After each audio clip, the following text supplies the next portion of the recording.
요한복음 3장 5절에서 11절 말씀 함께 합독하겠습니다. 시작. 예수께서 대답하시되 진실로 진실로 내게 이르노니 사람이 물과 성령으로 나지 아니하면 하나님의 나라에 들어갈 수 없느니라. 육으로 난 것은 육이요 영으로 난 것은 영이니 내가 내게 거듭나야 하겠다 하는 말을 놀랍게 여기지 말라. 바람이 임의로 불매 내가 그 소리는 들어도 어디서 와서 어디로 가는지 알지 못하나니 성령으로 난 사람도 다 그러하니라. 니고데모가 대답하여 이르되 어찌 그러한 일이 있을 수 있나이까? 예수께서 그에게 대답하여 이르시되 너는 이스라엘의 선생으로서 이러한 것들을 알지 못하느냐? 진실로 진실로 내게 이르노니 우리는 아는 그것을 말하고 본 것을 증언하노라. 그러나 너희가 우리의 증언을 받지 아니하는도다. 아멘. 아멘. 자리에 앉으십니다. 오늘 이 아침에도 하나님의 사랑하심과 은혜가 저와 여러분 가운데 함께하는 줄 믿습니다. 요한복음 10번째 시간 물과 성령으로 나지 아니하면 이라는 제목으로 말씀을 전합니다. 오늘 본문 5절에 있는 말씀이죠. 물과 성령으로 나지 아니하면 하나님 나라에 들어갈 수 없다. 예수님의 말씀이에요. 이 말씀 앞에 예수님이 말씀하시기를 대답하시기를 진실로 진실로 내게 이르노니 그렇게 표현했어요. 요한복음에만 나오는 표현인데요. 진실로 진실로 하면서 예수님이 말씀하실 때가 있습니다. 요한복음에 25번이 나오거든요.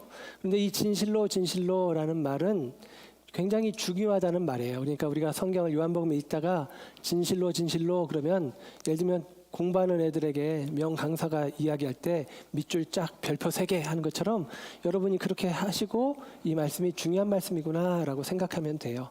이 진실로 진실로라는 말이 우리가 이미 잘 알고 있는 단어가 쓰여지거든요. 아멘이라는 단어예요. 아멘 아멘 그렇게 원어에 쓰여 있어요. 아멘 아멘 진실로 진실로 이르노니 그렇게 되어 있는 거죠. 아멘이라고 우리가 예를 들면 여러분이 설교를 듣다가 아멘, 기도를 끝나고 아멘 하잖아요. 이 아멘이라는 말의 뜻이 무엇입니까? 진짜입니다 라는 뜻이죠. 진실로 진실로 진짜입니다. 참됩니다. 맞습니다. 그리고 동의합니다. 그런 거예요. 그게 맞다고 인정하고 그것을 내가 인정했기에 맞다고 인정하니까 내가 받아들입니다. 내 것으로 삼습니다. 내 속에 취합니다. 그런 게 아멘이라는 의미가 되는 거죠. 그래서 예수님이 말씀을 전하시면서 진실로 진실로 하는 것은 우리에게도 아멘 아멘 하면서 받아들이면 좋을 것 같아요. 그만큼이나 중요한 말씀들입니다. 오늘 특별히 니고데모와 대화 속에 예수님께서 진실로 진실로라는 이 관용적인 표현을 3번 사용하시는 것으로 요한이 기록을 해주는데요. 먼저 3절 우리가 지난주에 살폈던 이야기인데 3절에 진실로 진실로 내게 이르노니 사람이 거듭나지 아니하면 하나님의 나라를 볼 수 없다라고 이야기를 해요. 거듭나야 한다. 중요하다는 거죠. 거듭나는 게 중요하다. 그리고 5절에 진실로 진실로 내게 이르노니 물과 성령으로 나지 아니하면 하나님 나라에 들어갈 수 없다. 물과 성령으로 나는 게 중요하다라고 이야기를 해줘요. 그리고 이따 볼 수 있을지 모르겠지만 11절에 우리가 11절까지 읽었는데 11절도 진실로 진실로 내게 이르노니 우리는 아는 것을 말하고 본 것을 증언하는데 그러나 너희는 우리의 증언을 받지 않는다. 우리는 아는 것을 말하고 본 것을 말한다. 우리는 아는 것과 본 것을 말하는 자들이다. 이게 중요하다라고 이야기를 해주고 있어요. 어떻게 구원을 얻을 수 있겠습니까? 예수님께 니고데모가 물었을 때 예수님은 지금 3절과 5절을 통해서 우리에게 이야기해 줍니다. 거듭나야 된다. 하나님 나라를 본다는 게 구원받는다는 거거든요. 하나님 나라에 들어간다는 게 구원받는다는 거거든요. 구원받으려면 거듭나야 된다. 5절을 통해서는 물과 성령으로 나는 게 거듭나는 거다 라고 이야기를 해주고 있어요. 그런데 이 물과 성령으로 거듭난다라고 했을 때 우리에게 더 강조하는 부분은 분명히 예수님은 더 강조하는 부분이 있는데 그게 바로 성령으로를 강조해요. 성령으로. 그래서 6절도 보면 이렇게 기록이 되죠. 6절에도 보면 성령으로 거듭나는 게 중요하니까 6으로 난 것은 6이고 0으로 난 것은 0이다. 성령이 강조되어집니다. 그러면서 8절을 좀 먼저 보면서 말씀을 드릴 건데 8절을 보시면 이렇게 기록이 돼요. 8절 보세요. 바람이 임의로 불매. 근데 여기서 바람이라는 단어가요. 성령이라는 단어와 똑같은 단어예요. 푸뉴마라는 헬라어 단어입니다. 구약 성경에 보면 하나님께서 사람을 창조하실 때 흙으로 사람을 빚으시고 숨을 불어넣으시죠. 생기를 불어넣었다고 했는데 그게 생기라는 게 르와흐라는 말인데 이 히브리 말이 헬라어 신약 성경의 언어로 번역될 때는 푸뉴마라는 말이거든요. 그래서 이 말이 숨, 호흡, 바람, 생기 그리고 영 다 같은 말이에요. 그러니까 원어에는 구분이 안 돼 있어요. 그러니까 8절의 말씀을 원어식으로 표현하면 푸뉴마가 임의로 부는데 어디서 와서 어디로 가는지 모르는데 푸뉴마로 난 사람도 푸뉴마로 말미암는 사람도 똑같다라고 이야기하는 거예요. 그러면 구분이 안 되니까 우리는 어떻게 구분할 수 있느냐? 문장의 내용을 통해서 바람이라고 이것은 해석 번역하는 게 맞고 뒤에 있는 것은 성령이라고 해석하는 게 맞구나 이렇게 하는 거예요.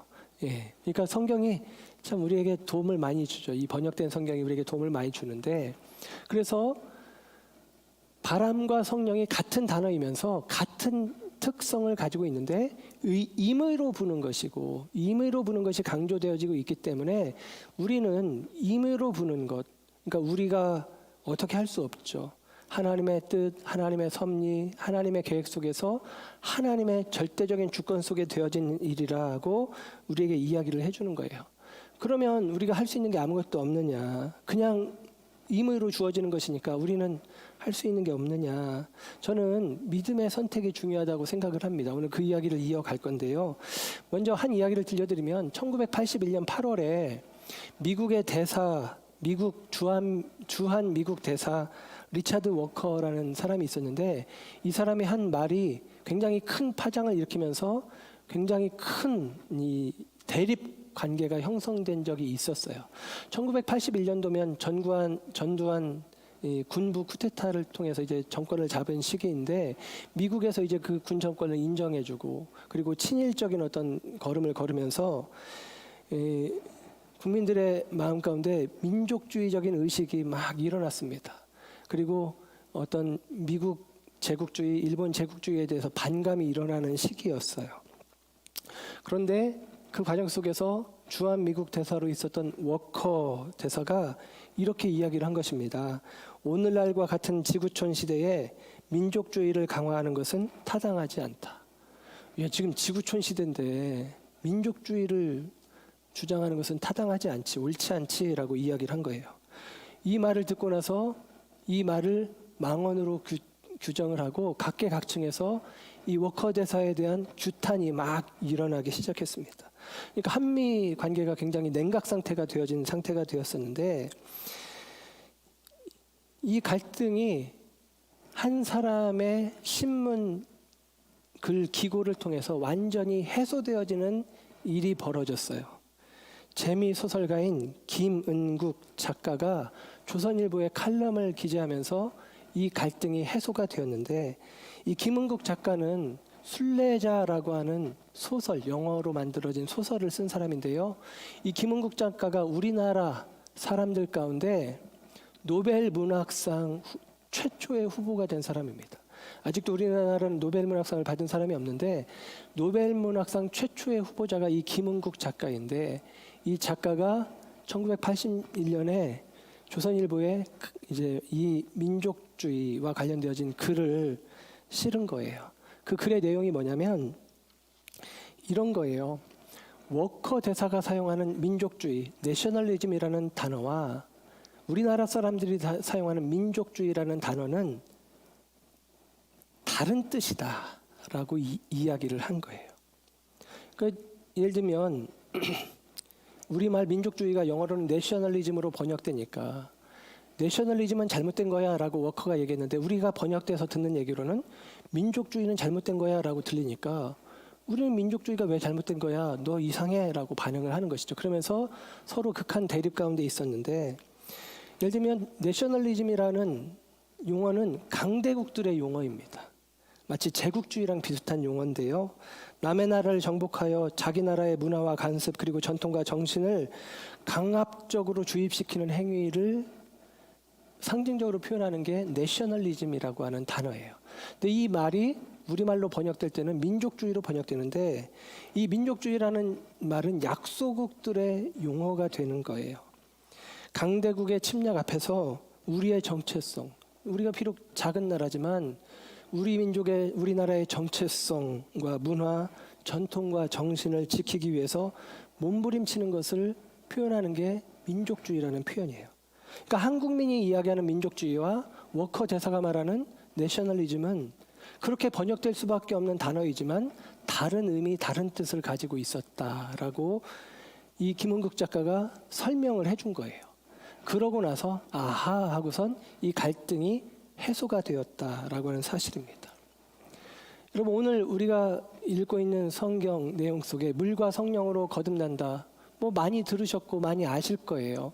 그런데 예를 들면 요한복음이 예수님을 처음 믿으려는 사람들에게 읽도록 권장하는 성경이 요한복음이거든요. 복음서 가운데 가장 나중에 쓰여졌고 이 복음의 이야기를 체계적으로 잘 설명한 이야기가 요한복음이니까요.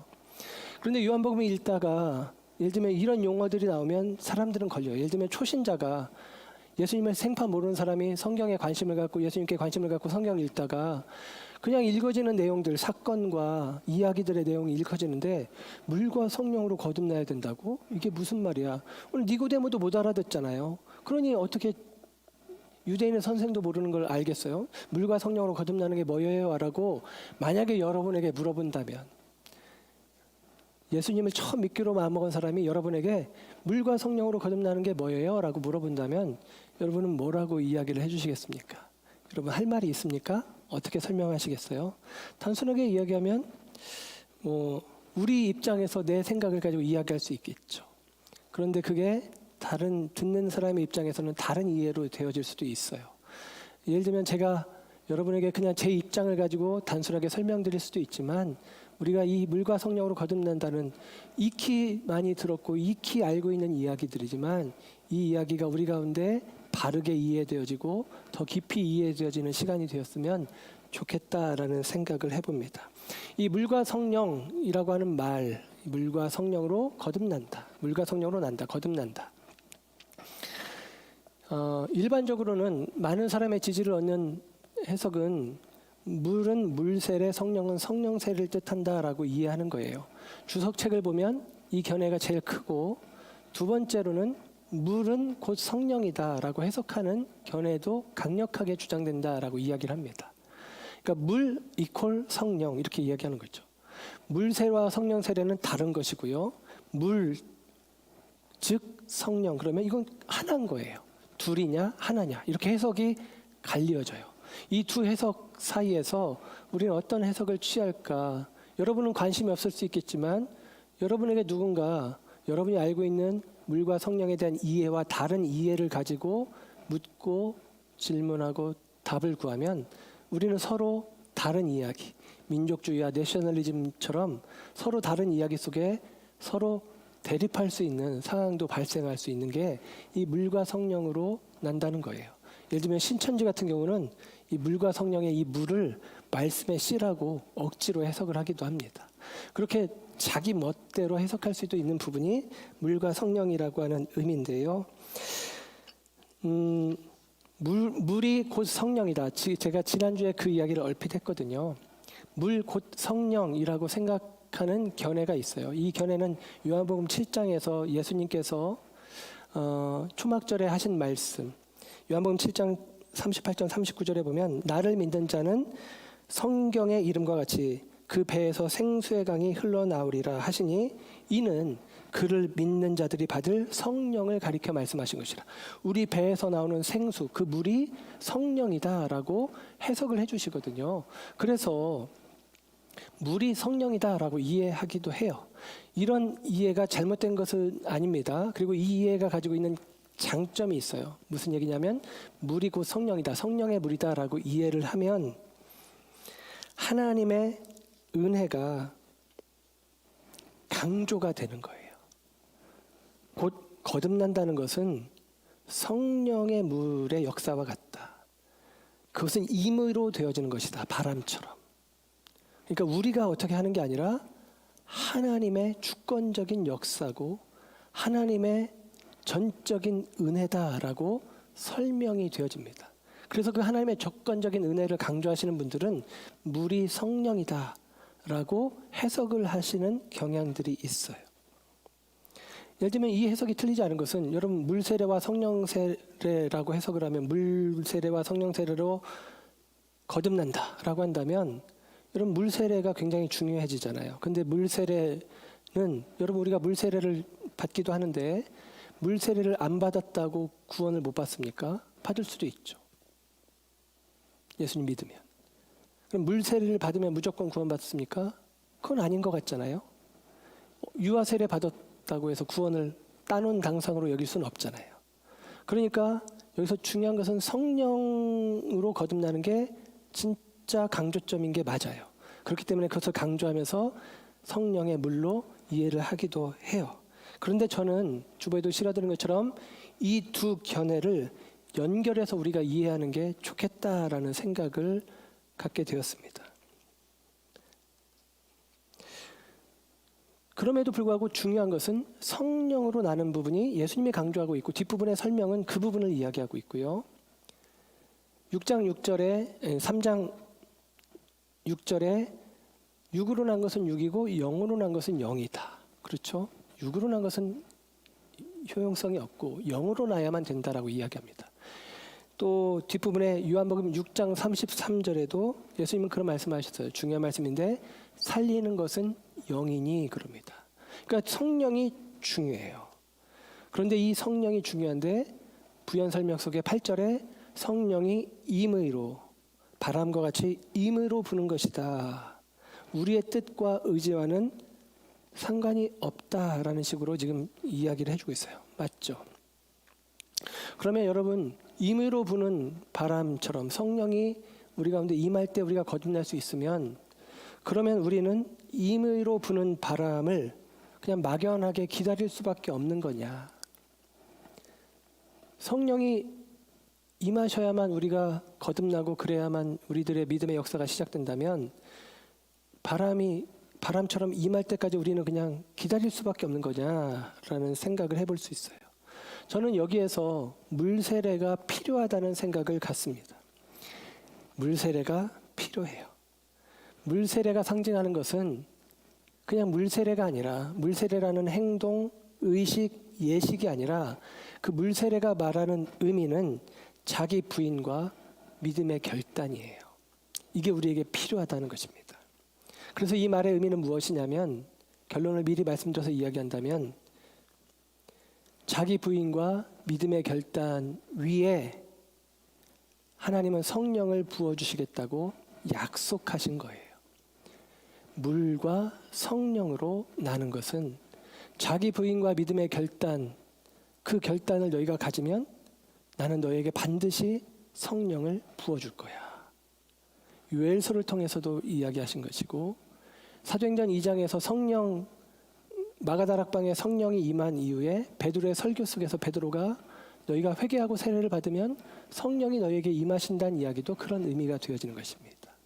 그래서 물 곧 성령으로 이해해도 하나님의 은혜가 우리 가운데 남기에 너무 좋아요. 그러나 우리가 이 의미를 본문 그대로 물 세례와 성령 세례, 물 세례에 대한 우리들의 믿음의 결단, 자기 부인을 통해서 하나님은 약속하신 성령을 나에게 부어주실 것이다 라고 우리가 믿고 신뢰하는 것이 중요하다라는 사실입니다. 실제로 물 세례가 불필요한 게 아니죠. 왜냐하면 세례 요한이 요한복음에 중요하게 앞부분에 등장하고요. 요한복음 3장 뒷이야기에 또 세례 요한이 등장해요. 그 세례 요한이 굉장히 중요한 인물로 부각이 되는데 그 세례 요한이 뭐라고 이야기하냐면 나는 물로 세례를 주고 내 뒤에 오시는 예수라는 분은 성령으로 마태복음에는 성령과 불로 세례를 준다라고 이야기를 해주고 있어요. 그러니까 성령으로 세례를 주시는 분이 있고 그 대신 요한은 물로 세례를 주죠. 근데 요한은 이야기해요. 나는 그분의 신발 들기도 감당하지 못한다. 그분은 흥하여야겠고 나는 쇠하여야 하리라. 나는 아무것도 아니라는 거예요. 물 세례로는 구원을 못 받아요. 요한복음 2장에서 첫 번째 가나 혼인잔치에서 표적을 행하신 내용이 무엇이었습니까? 예수님이 물로 포도주를 만드시는데 정결 예식에 쓰는 항아리, 물 항아리에 포도주를 채운 거예요. 물, 율법, 그것으로는 우리의 몸을 씻는, 예식적으로는 율법적으로는 씻을 수는 있지만 포도주, 예수님의 보혈이 아니면 우리가 참된 씻음이 없는 거죠. 그런데 여러분, 우리가 씻기기를 원하는 마음이 있는 자에게 예수의 보혈이 효용이 있는 것입니다. 여러분, 그래서 우리의 힘으로는 우리를 새롭게 할 수 없고 정결하게 하지 못하지만 오직 예수께서 하시는 것인데, 그런데 요한의 세례가 불필요한 것이냐? 하나님이 나를 보내서 물로 세례를 베풀게 하셨는데 하나님이 나에게 성령으로 세례를 베푸실 분이 있다고 이야기하신다. 그런 얘기를 해요. 그러니까 요한의 물 세례는 하나님이 시키신 일이고 필요해서 시킨 일이고 중요하기 때문에 시킨 일입니다. 그러니까 물 세례는 불필요한 게 아니에요. 그리고 그 물 세례를 통해서 요한을 통해서 주의 오시는 길을 예비하는 광야에 외치는 소리인 요한을 통해서 우리는 예수님 앞으로 나아가는 것입니다. 안드레와 또 다른 제자가 예수님의 제자가 되는 과정처럼 우리는 이 과정을 통해서 성령의 부으심 속에 우리가 나아간다라는 사실을 이해할 필요가 있는 거예요. 물 세례는 필요합니다. 그리고 물 세례는 예식의 의미를 넘어 자기 부인과 믿음의 결단임을 기억해야 합니다. 그러나 오늘 본문에서 그럼에도 불구하고 더 중요하게 강조하는 것은 뭐다? 성령으로 거듭나지 않으면 안 된다라고 이야기를 해요. 거듭난다는 말이 또 다른 의미로는 위로부터 난다라고 해석할 수 있다고 말씀을 드렸어요. 그렇죠? 거듭난다는 위로부터 난다라는 거예요. 땅에서부터 올라가는 게 아니라 하늘로부터 주어지는 것입니다. 이게 성령으로 난다는 것의 의미예요. 구원은 우리가 이루는 게 아니라 하나님이 허락하시는 것이라는 것을 우리는 인정해야 합니다. 그리고 그 과정 속에 우리는 메커니즘을 하나 깨닫는데 무엇이냐면 성령으로 거듭나는 것인데 그 의미는 무엇이냐면 그 성령이 하시는 일이 무엇이냐면 우리를 예수님과 연결시키는 거예요. 왜냐하면 예수님 안에 생명이 있기 때문입니다. 요한복음의 말씀 가운데는 예수님이 생명을 담고 계신 분으로 우리에게 많이 설명을 해요. 예수님을 믿는 것이 곧 예수님과 연결되는 것으로 예수님의 생명을 취하는 방식으로 우리에게 설명을 합니다. 요한복음 5장 24절은 이렇게 기록해요. 내가 진실로 진실로 너희에게 이르노니 내 말을 듣고 또 나 보내신 이를 믿는 자는 영생을 얻었고 심판에 이르지 아니하나니 사망에서 생명으로 옮겼느니라. 내가 진실로 진실로 아멘 아멘. 여러분 진실로 진실로 하면 다 중요한 말이라니까요. 내 말을 믿고 나 보내신 이를 내 말을 믿고 나를 영접하는 자는 나를 보내신 이를 믿는 것과 같다. 하나님을 믿는 거다. 그 사람은 생명을 가졌다라고 이야기하죠. 예수님 안에 생명이 있어요. 성령님은 우리를 생명의 주인이신 예수님과 연결시키는 분이십니다. 우리는 믿음을 통해서 우리의 믿음을 통해서 성령님은 우리를 하나님의 아들이신 예수님과 연결시키시는 분이에요. 그 성령님이 그 일을 행하실 때 우리는 비로소 예수님과 연결되어지고 예수님 안에 있는 생명을 부여받게 됩니다. 그게 거듭남이고 그게 영생인 거예요. 그게 구원인 것이죠. 성령이 아니면 우리의 힘으로는 아무리 애쓰고 용써도 불가능하다라고 우리에게 이야기를 해주고 있습니다. 그 성령이 우리를 새롭게 하시는 것이죠. 그 성령이 우리 안에서 옛사람의 본성을 한 걸음 더 계단식으로 올라갈 수 있게 만들어주시는 게 아니라 새롭게 창조하시는 것입니다. 이게 바로 새 창조의 의미가 되는 거예요. 오늘 본문 속에 보면 예수님께서 물과 거듭나야 된다. 니고데모가 이해를 못해요. 엄마 뱃속에 다시 들어왔다 나와야 되나요? 아니, 물과 성령으로 나야 된다는 말이야. 그게 마치도 바람이 임의로 부는 것처럼 성령으로 난다는 것도 그런 거야. 그랬더니 9절에 보면 니고데모가 다시 되물어요. 9절에 보니까 니고데모가 대답하여 이르되 어찌 그러한 일이 있을 수 있습니까? 어떻게 그게 가능한가요? 라고 물어요. 그랬더니 10절에 예수님이 대답하시죠. 이르시되 너는 이스라엘의 선생으로서 이러한 것들을 알지 못하느냐 그럽니다. 너 이스라엘의 선생이라며 몰라? 알아야지. 너 알잖아 라고 얘기하는 거예요. 여러분, 유대인들은 성경의 말씀을 압니다. 그리고 오늘 예수님이 물과 성령으로 나야 된다라는 말은 자연스럽게 모든 성경학자들이 구약에 있는 한 말씀을 가리켜서 이야기한 것이라고 이야기를 해요. 바로 에스겔서 36장 말씀이에요. 여러분, 말씀을 들으시면서 성경을 한번 찾아보십시오. 에스겔서 36장. 예수님이 너 유대인의 선생이라면서 알아야지 라고 하면서 너 마땅히 알아야 될 텐데 왜 모르지? 라고 하는 것은 알죠. 니고데모는 알고 있는데 자기가 아는 것을 예수님의 말씀과 연결시키지를 못하고 있는 거예요. 왜? 아직 성령으로 깨닫지 못했기 때문입니다. 물과 성령과 관련되어진 구약 성경에 있는 아주 중요한 말씀은 에스겔서 36장 24절부터 28절까지의 말씀까지만 우리가 볼게요. 이렇게 기록이 되어 있어요. 에스겔 36장 24절에서 28절 말씀. 이게 포로로 잡혀갔던 이스라엘 백성들에게 돌아오게 하겠다는 하나님의 약속입니다. 에스겔서 36장 지나서 37장에는 마른 뼈 골짜기에 하나님께서 성령의 바람을 불게 하셔서 이스라엘 군대, 하나님의 군대로 일어서는 이야기가 나오잖아요. 회복을 이야기하는 거거든요. 그 회복을 이야기하는 것인데 에스겔서 36장에 24절부터 보면 이렇게 기록이 돼요. 내가 너희를 여러 나라 가운데서 인도하여 내고 여러 민족 가운데서 모아 데리고 고국 땅으로 돌아가서 포로되었던 바벨론에 포로되었던 너희들을 다시 회복시켜서 내 나라 내 백성을 삼겠다는 거예요. 그러면서 25절 그때 예수님이 하나님이 어떻게 하시냐 25절 맑은 물을 너희에게 뿌려서 너희로 정결하게 하되 맑은 물을 뿌려서 정결하게 한다. 여러분 세례의 의미가 뭐예요? 우리의 죄를 씻는 것이죠. 우리 옛사람이 죽고 새 사람이 되는 거예요. 죄가 용서받고 하나님 앞에서 용서받은 사람으로 서는 게 세례인 것이죠. 맑은 물로 너희를 뿌려서 너희로 정결하게 하되 곧 너희 모든 더러운 것에서와 모든 우상 숭배에서 너희를 정결하게 할 것이라. 너희를 물로 정결하게 할 거야. 그리고 26절 이어서 또 새 영을 너희 속에 두고 새 마음을 너희에게 주되 그럽니다. 새 영, 우리의 영을 고치는 게 아니고 바꾸는 게 아니고 새 영을 넣어주고 새 마음을 넣어주는 거예요. 그렇죠? 그래서 여러분 이 말은 우리가 새 영이 되었다는 것입니다. 재창조가 됐다는 거예요. 새롭게 창조되었다는 거예요. 보완하고 보수되는 방식이 아니라 새롭게 창조된 그게 거듭남이죠. born again, 새롭게 태어난, 새롭게 되어진 그 이야기가 26절이죠.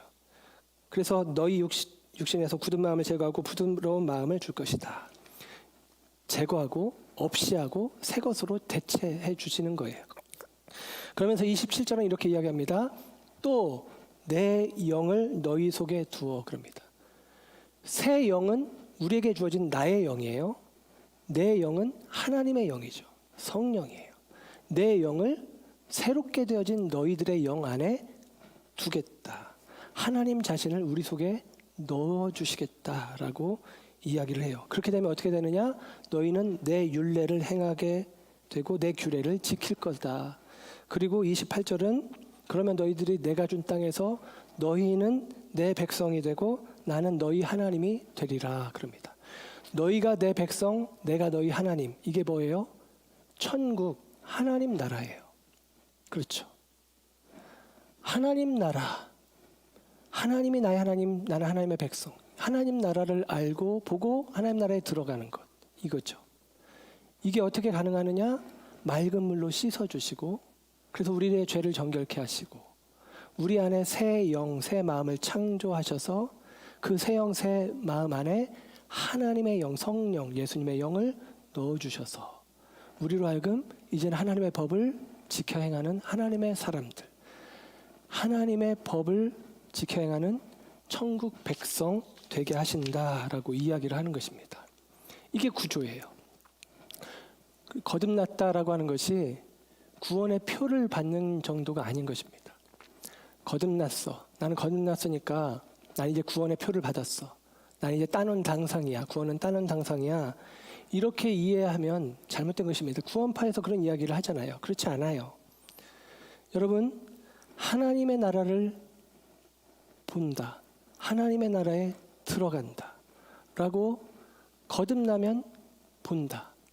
물과 성령으로 나면 들어간다라고 이야기를 했어요. 그럼 보세요. 하나님의 나라를, 마태복음을 제가 전에 강의하면서 그런 이야기를 했는데, 하나님의 나라의 중요한 개념은 하나님의 나라가 아니라, 이 나라의 개념은 영토, 공간의 개념으로 이해하는 게 아니라 통치의 개념으로 이해해야 된다. The reign of God, 하나님의 통치라고 이해하는 거예요. 그게 The kingdom of God, 하나님의 나라라는 개념이에요. 그러니까 하나님의 나라를 우리가 이해할 때 천국에 들어간다, 공간적으로 들어간다라고 생각하면 자꾸 우리는 실수하게 됩니다. 그게 아니라 하나님의 나라에 들어간다는 것은 하나님의 통치 아래 나를 두는 거예요. 하나님은 나의 하나님, 나는 하나님의 백성. 그렇게 되는 것이죠. 하나님의 통치의 개념으로 이해할 때 하나님의 나라를 볼 수 있다는 말은 어떤 의미가 되냐면 하나님의 뜻을 알게 된다는 얘기예요. 하나님의 나라를 통치의 개념으로 이해할 때 하나님의 나라에 들어갈 수 있다는 얘기는 하나님의 뜻을 살 수 있다는 얘기예요. 곧 성령을 통해서 거듭날 때 우리는 하나님의 뜻을 알게 되고 성령을 통해서 우리는 하나님의 뜻을 이룰 수 있는 거예요. 이게 중요합니다. 그래서 여러분, 성령이 우리 안에서, 보혜사 성령이 깨닫게 하시고 기억나게 해주시고 알게 하시고, 성령이 우리 속에서 역사하실 때 성령의 열매, 하나님이 원하시는 일들을 이루게 하시고 열매 맺게 하시고, 이게 우리 가운데 있다라는 것입니다. 그래서 성경은 다시 에스겔을 통해서 이야기하면 성령, 우리 안에 새 영이 있고 새 영에 내 영, 하나님의 영을 부어주실 때 우리는 하나님의 율례를 지키고 규례를 지키는 거예요. 하나님의 뜻대로 살아갈 수 있게 되어진 것이죠. 이게 우리에게 주어진 말씀이다라는 거예요. 그래서 저는 둘 다 필요하다라고 우리가 생각해 보는 거예요. 물론 무게중심은 성령에게 있습니다. 성령에게 분명히 있어요. 성령을 예수님은 강조하셨어요. 그러나 성령이 하나님의 역사이기에 우리가 할 수 있는 건 없지만, 그래서 우리는 은혜라고 말하지만 우리에게 있어서 이 또 다른 의미, 물의 의미를 우리에게 예수님이 말씀하셨기에 우리는 중요하게 생각해 보는 것입니다. 거듭나기 전에 우리와 거듭난 후에 우리가 새롭게 창조되었다는 것이 나의 정체성의 연속성이 완전히 새롭게 단절되고 대체된다는 의미는 아니에요. 우리 안에 새 창조가 일어나지만 나는 여전히 나인 것입니다. 제 안에 예수님을 믿는 믿음 안에서 새 창조가 있지만 나는 여전히 나예요. 그래서 저는 여전히 저의 연약함과 저의 부족함들이 제 삶에 남아있어요.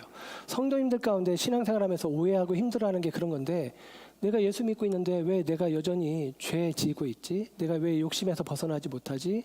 왜 내 안에 염려가 있지? 평안이 없지? 하면서 저에게 문의를 하시는 분들이 있어요. 자기가 그러면서 자기를 의심하는 거죠. 내 구원을 의심하고 내가 거듭나지 않은 사람인가? 라고 생각을 하는데, 여러분, 거듭난 게 맞아요. 그런데 나의 정체성이 완전히 새로운 것으로 대체된 게 아니라 여전히 나인데 내 안에서 새 창조가 일어난다는 사실을 우리가 알아야 된다라는 사실입니다. 그래서 바울도 그런 이야기를 해요. 옛 사람을 십자가에 못 박아라. 옛 사람을 벗어버리라. 여러분, 이 말이 믿지 않는 사람에게 하는 얘기가 아니고요. 믿는 사람들에게 하는 얘기예요. 믿는 우리에게, 구원받은 하나님의 자녀들에게 옛사람을 벗어야 돼. 옛사람을 십자가에 못 박아야 돼. 라고 이야기를 해주는 거예요. 우리가 거듭난 사람이죠. 예수님을 믿고 거듭났는데, 거듭난 우리가, 육으로 났던 우리가 완전히 말소되고 없어지는 게 아니라 여전히 우리는 육의 사람이에요. 육 안에 있어요. 이 사실을 베드로가 잘 설명해 주는 것 같은데, 베드로전서 3장 21절에 베드로가 이렇게 이야기합니다. 물은 예수 그리스도께서 부활하심으로 말미암아 이제 너희를 구원하는 편이 곧 세례라. 여기서 말하는 물, 바디로가 말하는 물은 홍수를 이야기해요. 홍수는 뭐냐면 노아 홍수인데 그 홍수를 통해서 죽는 사람들과 구원받는 사람이 구별돼요. 그래서 물의 의미는 심판과 구원을 동시에 의미하고 있습니다. 세례가 같은 의미죠. 우리의 옛사람은 죽고 새 사람으로 사는 거예요. 심판과 구원이 동시에 있는 의미가 세례예요. 그래서 베드로는 이야기하는 거예요. 물은 우리가 구원의 표를 받았다는 거다. 물세례를 너희가 받았냐? 물세례에 참여했냐? 너희 구원 받은 거야. 그런데 이 세례가 너희의 구원의 표인데 이는 육체의 더러운 것을 제하여 버림이 아니요 하나님을 향한 선한 양심의 간군이라 그렇게 이야기합니다. 이 말이 무슨 말이냐면 우리가 세례를 받았지만 구원받았지만 육체의 더러운 것이 제하여졌다. 없어진 게 아니라 여전히 우리는 육체의 더러움 가운데 있지만 그러나 우리는 이제 선한 양심을 간구하는 자들, 선한 양심을 바라보고 희망하는 자들이 되었다라고 설명을 해줘요. 이 해석이 저는 정확한 해석이라고 생각을 합니다. 우리는 여전히 육체 가운데 있어요. 그런데 우리는 예수 믿는 믿음 안에서 이 세례라는 의식을 통해서 어떤 일이 벌어지냐? 옛사람은 죽고 새 사람이 사는 거예요. 새 창조가 일어난 거예요. 그래서 우리는 어떻게 됐느냐? 여전히 육적 본성으로 욕심에 사로잡히기도 하고 근심에 사로잡히기도 하지만 우리 안에 뭐가 있어요? 선한 양심을 향한 갈망이 있는 거예요. 이게 여러분 안에 있다면 여러분은 구원받은 하나님의 자녀들인 것이 분명합니다. 그래서 에스겔서 36장에는 이런 표현을 하거든요. 26절에 새 영, 새 마음을 너희에게 준다. 그래서 너희 안에 있는 굳은 마음은 제거하고 부드러운 마음을 준다라고 이야기를 해요. 여기서 굳은 마음이 원어에서는 돌이라는 말이에요. 부드러운 마음이 원어에서는 살, 육체라는 말이에요. 돌은 제거하고 살을 넣어준다는 거예요. 이게 무슨 얘기일까요? 돌은 반응하지 않아요. 돌은 변하지 않아요. 말씀의 검으로 돌을 찌르면 깨어질 뿐이지요. 그러나 살은 어때요? 부드럽고 살아있어서 반응해요. 찌르면 아야 하는 거죠. 하나님의 말씀에 옛사람으로는 반응하지 않았는데 새 사람인 우리는 반응해요. 그 말씀이 좋고 그 말씀이 옳게 여겨지고 아멘 인정이 되어지고 그렇게 우리가 새롭게 되어지게 하나님이 하신다라고 이야기를 합니다. 새로운 마음, 새로운 영 만드시고 그 안에 하나님의 영을 넣어주셔서 하나님이 말씀하시는 거예요. 이 성령이 우리 가운데 임재하시고 내 안에 계신 성령이 내 안에서 하시는 일이 뭐냐. 존 파이퍼 목사님이 이 부분을 이렇게 설명을 하시더라고요. 돌은 모양이 바뀌지 않는데 우리가 부드러운 고무차륵을 가지고 있다고 생각을 해보자. 고무차륵. 그 고무차륵이 한 덩어리가 있는데 이 고무차륵 한 덩어리에 주먹을 이렇게 안으로 집어넣으면 이 고무차륵이 이 주먹의 모양대로 만들어지겠죠. 이걸 이렇게 펴면 고무차륵이 글러브 모양처럼 만들어질 거예요. 이거다라고 설명을 하시더라고요. 저는 공감이 됩니다. 성령이 우리 속에 들어오셔서 우리 안에서 우리를 만들어 가시는 거예요. 어떻게 만들어 가실까요? 예수님의 모양으로, 예수님의 마음을 품도록, 예수님을 닮도록 예수님과 연결시키는 성령님이 생명된 삶을 살도록 예수 닮도록 우리 안에서 내 영, 성령이 새 영으로 빚어진 내 속에서 돌 같은 마음이 아니라 부드러운 마음이 되어진 내 속에서 성령님이 역사하시는 것입니다. 여러분, 그러면 우리는 어떻게 돼요? 변하는 거예요. 저는 바람처럼 임으로 역사하시는 성령을 어느 정도 이해를 해요. 저는 제가 어떻게 이런 마음을 품고 있는지 잘 모르겠어요. 제 안에 예수님의 마음이 있다는 사실을 저는 압니다. 예수님을 닮고 싶고 예수님과 동떨어진 제 모습이 발견되어지고 지적되어지면 마음이 아프고 불편하고 무겁고 또 창피하고 그래요. 그러면서 저는 기대하고 소원합니다. 주님을 닮기 원합니다. 주님의 마음을 주십시오. 그래서 나는 기도합니다. 주님의 영, 성령으로 나를 채워주십시오. 성령으로 나를 충만케 해주십시오. 이렇게 기도하는 거죠. 왜냐하면 성령님이 나를 예수님 닮게 하실 거니까. 그런 마음인 것입니다. 만약에 성령의 역사가 없이, 성령의 은혜가 없이 우리에게 주어진 율법을, 부과된 율법을 우리가 지켜 행한다면 우리가 그것을 비단 흉내는 낼 수 있겠지만 우리는 뼛속까지 니고데모와 같은 사람이 될 거예요. 전형적인 바리새인의 모습처럼 살아갈 수밖에 없습니다. 니고데모는 열심히 하나님의 법을 지키려고 살아왔지만 그 안에 만족이 없었잖아요. 평안이 없었잖아요. 그러니까 예수님께 찾아왔겠죠. 유대인의 선생이고 관원인데. 우리가 부를 찬송인데 성령이 오셨네. 그 찬송의 가사가 이렇게 시작돼요. 허무한 시절 지날 때 깊은 한숨 내쉴 때. 그런 풍경 보시며 탄식하는 분인데. 여러분, 니고데모로 보면 그렇게 열심히 하나님의 법을 지키기 위해서 살아왔지만 허무하구나, 헛되었구나 라고 생각할 거예요. 그리고 그 안에 평안이 아니라 한숨과 탄식이 남아있는 것이죠. 그래서 그는 사람들의 눈을 피해서 밤에 예수님께 온 것입니다. 왜냐하면 그는 밤의 사람이거든요. 그는 아무리 몸부림쳤지만 그의 소속은 밤, 어둠 가운데 있었던 것이 분명합니다. 그래서 예수님께 찾아왔어요. 근데 여러분, 예수님이 그에게 말씀하시는데 이해하지 못하는 것 같지만 말씀이 이어지면서 분명히 니고데모는 이해했어요.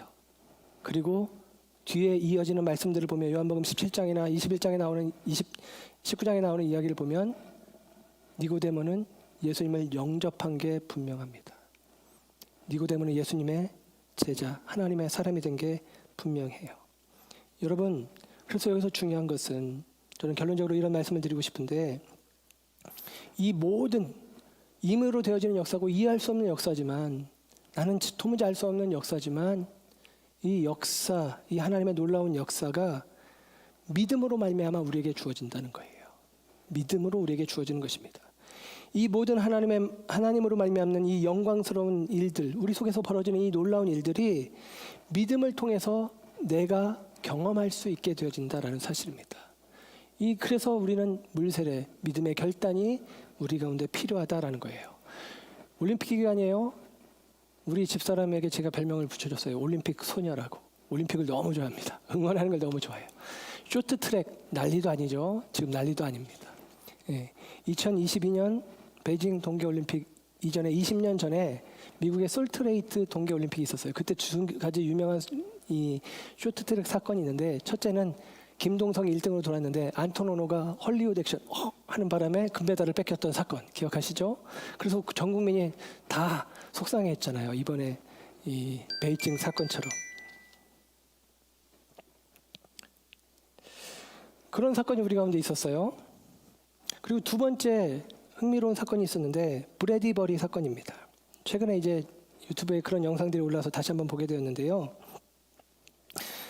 브래디 버리 영상이 올라오는데 제목이 이렇게 달렸어요. 금메달을 획득당한 운 좋은 사나이. 금메달을 획득한이 아니라 획득당한 운 좋은 사나이 브래디 버리 이렇게 나왔어요.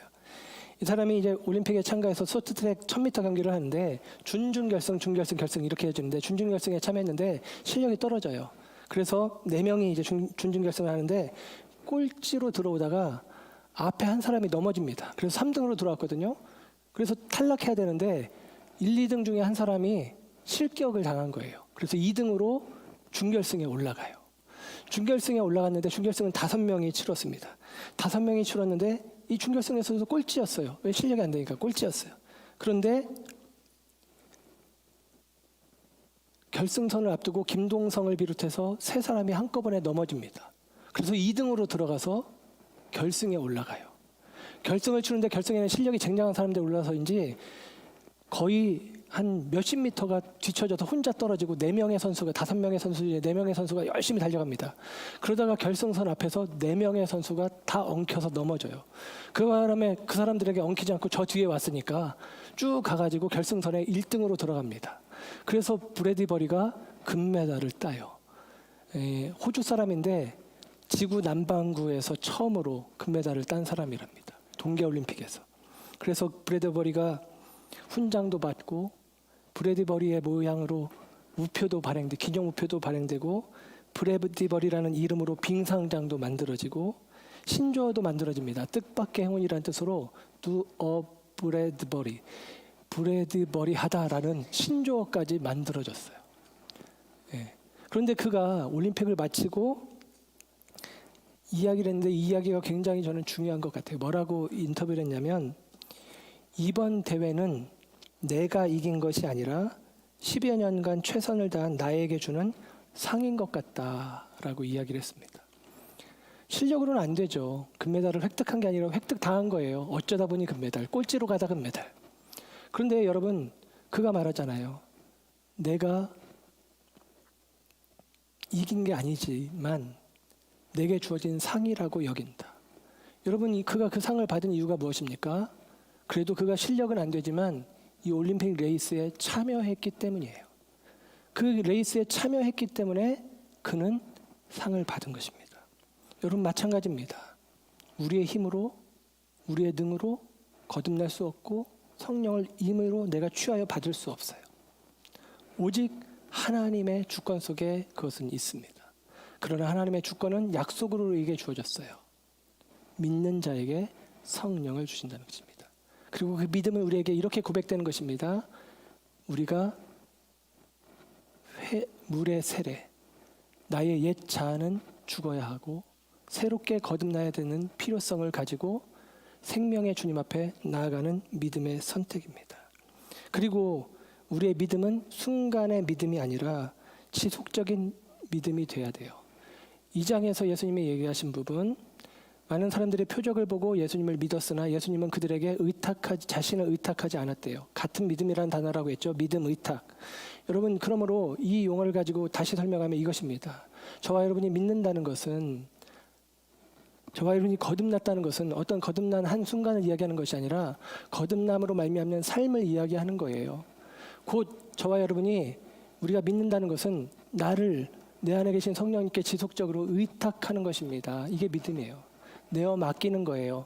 주님이 온전히 주장하실 수 있도록, 성령이 온전히 역사하실 수 있도록, 나는 죽었습니다. 나는 새로웁니다. 나는 새롭게, 주님 안에 새롭게 되었습니다. 나는 아무것도 아닙니다. 주님이 전부입니다. 라고 고백하며 나를 주님께 의탁하여 내어드리는 믿음, 그 믿음이 있을 때 주님은 우리를 믿어주시고 약속하신 성령을 부어주신 것입니다. 믿음은 불연속적인 경험이 아니에요. 믿음은 지속적인 삶을 이야기하는 것입니다. 거듭났다라는 것은 한순간의 사건을 이야기하는 게 아닙니다. 순간의 경험이 아니라 연속적인 삶이 되어야 하는 거예요. 저와 여러분의 삶 속에서 물과 성령으로 말미암아 거듭나는 역사, 우리의 삶을 이제 주님 안에서 날마다 우리의 옛사람을 벗어버리고자 하는 믿음의 결단으로 주님 앞에 나가는 믿음의 선택들이 있어서 저와 여러분 속에서 성령으로 역사하시는 하나님의 놀라운 영광된 일들을 경험하는 하나님의 사람들로 서시는 저와 여러분 모두가 되시기를 주님의 이름으로 축원합니다.